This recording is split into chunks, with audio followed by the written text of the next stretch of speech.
propose un temps d'échange là jusqu'à 11h. Alors je propose de poser les premières questions, mais juste une petite précision, peut-être que l'exemple de la Bourgogne en matière de flux de matière appliqué à la construction est peut-être pas très bien choisi parce que précisément en Bourgogne on extrait à peu près 13 millions de tonnes de minéraux, mais on en utilise à peu près 11 millions on garde 11 millions sur le territoire.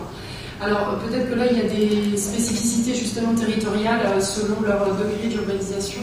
Mais voilà, je renvoie effectivement aux chiffres qui vous sont présentés qui vous sont proposés dans la publication technique, donc les cahiers de la construction durable associés à cette journée. Vous trouvez tous les chiffres dans les premières pages, et puis il y a effectivement les études proposées par Albert Bourgogne sur ces aspects-là, mais effectivement c'est des aspects très intéressants. Je ne sais pas s'il y a des réactions dans la salle. En attendant que les personnes se manifestent, vous avez des micros qui sont face à vous, donc il faut...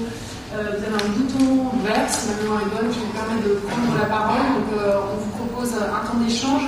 Je vais me permettre les premières questions. Ça concerne à peu près combien de bâtiments, des bâtiments qui prennent en compte la biodiversité, alors qui ne se cantonnent pas aux pots de fleurs ou aux murs végétalisés.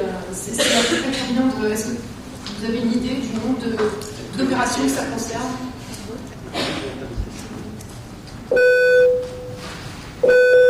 À ma connaissance, il n'y a pas de statistiques parce que c'est quelque chose de tout nouveau. D'accord. Donc on est il n'y a pas de critères non plus, donc il n'y a pas de statistiques. Pas on a un petit bip qui nous suit. C'est donc un sujet véritablement innovant et la façon dont on a construit cette journée, dans tous les échanges qu'on a eus effectivement avec l'ensemble des intervenants, c'était de dire que c'est quelque chose, l'intégration de la biodiversité, pas au sens simplement de proposer des espaces extérieurs intégrant cette biodiversité, mais d'intégrer véritablement les services rendus par la biodiversité et par le vivant, parce que là on parle beaucoup de biodiversité. Moi je voudrais aussi qu'on parle des usagers, parce que les usagers ça fait aussi partie de la prise en compte du vivant dans le bâtiment, et c'est parce que je le remets en avant parce que c'est un thème qui est cher, mais ça fait aussi partie du vivant. C'est un domaine qui est en balbutiement aujourd'hui, et on a souhaité vous proposer ce signal comme un signal positif et peut-être encore une nouvelle façon de faire qui peut rejoindre des préoccupations. On a fait beaucoup de journées autour de la gestion énergétique, et là on commence à pointer des incohérences entre cette fuite en avant technologique que nous amène cette préoccupation de réduction des consommations énergétiques et d'allier les bénéfices du vivant. Est-ce qu'il y a des réactions dans la salle? Des questions à poser? Oui. Alors merci de parler clairement. Il y a une captation vidéo qui est faite de l'ensemble de la journée. Vous présentez s'il vous plaît, et puis parler clairement, et puis poser des questions, faire des remarques, et plutôt poser des questions et profiter de la présence de François Siquer, adjointe en environnement à la ville d'Avallon. Je voudrais vous poser une question par rapport à votre expérience, savoir si vous savez ce qu'il est advenu de ce fameux quartier de Kreuzberg qui avait été aménagé un petit peu de cette manière dans les années 80-90. Je me suis rendue dans les années 90 justement, et il y avait énormément de murs végétalisés, il y avait toute une démarche de ce type, et je suis retournée il y a à peu près 5-6 ans maintenant, et tout a disparu, pratiquement tout a disparu. Donc j'aimerais savoir si vous avez eu des éléments concernant cette expérience-là, qui est très ancienne, sur des expériences nationales, enfin fédérales, architecturales, qui avaient donc aménagé une grande partie de ce quartier à Berlin, et tout a disparu pour des raisons de maintenance. Et j'aimerais savoir si vous avez entendu parler de ce quartier qui était vraiment dans cette optique-là. Non. Alors, des réponses, des éléments de réponse. Il faut bien appuyer sur le... Voilà, merci. Aucune idée pour ma part, c'est un quartier que je ne connaissais pas. Vous voulez dire qu'il a disparu si vous voulez, c'est pas maintenu dans la longueur, c'est pas maintenu. Quand vous retournez à Kreuzberg maintenant, c'était tout un quartier qui avait été conçu vraiment dans cette optique-là, moins sur le problème de la biodiversité que de la récupération des entier, sur tout un quartier, des quartiers végétalisés, la récupération d'eau, il y avait énormément de choses. Et effectivement, sur 10 à 15 ans, à cause probablement du fait que les habitants à qui on a confié ensuite la gestion de tous ces bâtiments n'ont pas suivi. Donc de là, l'importance de la concertation, effectivement. Mais c'est une expérience assez ancienne, mais qui était très passionnante. Et donc c'était une question que je vous posais, savoir si vous aviez cette expérience-là. A priori, le mystère de Kreuzberg restera entier aujourd'hui. Si vous avez des éléments de réponse, nous les accueillerons avec plaisir. Un élément de réponse de Laurent Boiteux de Bourgogne Bâtiment Durable. Oui, de connaissance de ce quartier, il ne faut pas oublier un facteur qui, à mon avis, n'est pas inintéressant, c'est le changement de type de population qu'il y a eu, qui fait qu'initialement, beaucoup de gens qui étaient d'un niveau populaire, vivaient de ce quartier, également de la nourriture de ce quartier, avec des jardins, une utilisation du végétal en tant qu'humain. On a remplacé progressivement suite au mur et à tous les événements qu'il y a eu par une population que j'appelle plus populaire, de gens plus urbains et peut-être moins en rapport avec le végétal. Et donc l'intérêt du végétal a un peu disparu, en tout cas de la connaissance que j'en ai parcimonieuse, c'est 15 jours par année de ce quartier, mais je pense que c'était un facteur déclenchant d'une disparition de l'élément végétal sous la forme de l'alimentation. Mais on le retrouve, ça, sur d'autres quartiers. Non, ben, ça s'est déplacé. Ça, c'est effectivement la question des usages et des usagers, et on va en parler, on va l'aborder largement cet après-midi, lors des tables rondes, cette question des usages et de la succession des types d'habitants, entre guillemets. J'aime pas trop les typologies, mais en l'occurrence, c'est vrai qu'on a aussi le problème d'inscrire le bâtiment dans un cycle du temps, soit sur la pérennité de l'espace bâti lui-même, mais aussi de ses habitants. Peut-être une autre question, je ne sais pas s'il y a d'autres réactions dans la salle. Sinon, oui. Le nom Cudac, chargé de mission à pour la ville de Quétigny. Alors, c'est peut-être une question qui arrive trop tôt sur la journée, mais par rapport au surcoût, comment vous abordez la question du surcoût? On l'a eu très longtemps sur les bâtiments publics et on répondait notamment en économie du CO2, en économie des charges pour amener plus d'eau sur l'investissement. Mais sur la biodiversité, comment vous intégrez cette question-là?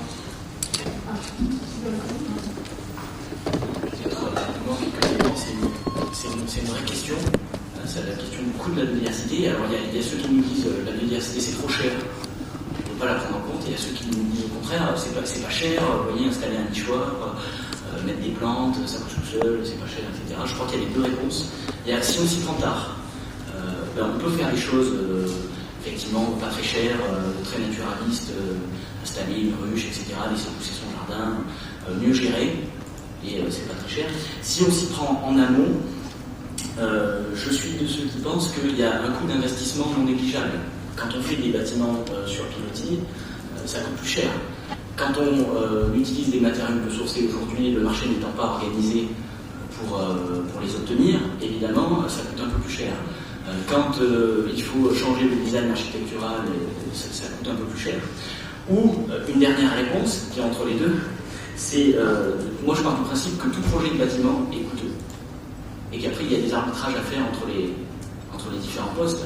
C'est-à-dire soit on choisit de mettre tout le paquet sur tel type de matériaux d'isolation de façade qui est prestigieux mais qui est cher, soit on met tout le paquet sur un autre poste et précisément la biodiversité. Donc à mon avis c'est plutôt une question d'arbitrage des coûts que de surcoût. J'ai envie de dire aussi une chose, c'est aussi une question de filière. Je pense que c'est aussi une question de filière. Un bâtiment qui construit bois, pas forcément plus cher, si la filière est présente, a l'habitude de faire et veut bien répondre. Voilà. Et je pense aussi, j'étais assez intéressée par cette histoire de bâtiments sur pilotis. Et ce qui me venait, je parle de plus, enfin, peut-être plus cher, mais finalement, si on part avec un bâtiment qui de lui-même doit être sur pieux, par exemple, je pense en même temps, vous disiez, on peut surélever les pieux un peu plus haut, on a de toute façon une dalle portée, l'isolation doit être là, je réfléchissais en même temps, vous parliez tout à l'heure, Et finalement, le coût peut être atténué avec la solution technique qui doit être mise en place. Si par contre, j'ai pas de fondation sur Dieu, donc c'est vrai qu'il faut, je pense, s'adapter et faire des usages qui soient associés finalement en fonction de la typologie structurelle, en fonction de la localisation du bâtiment.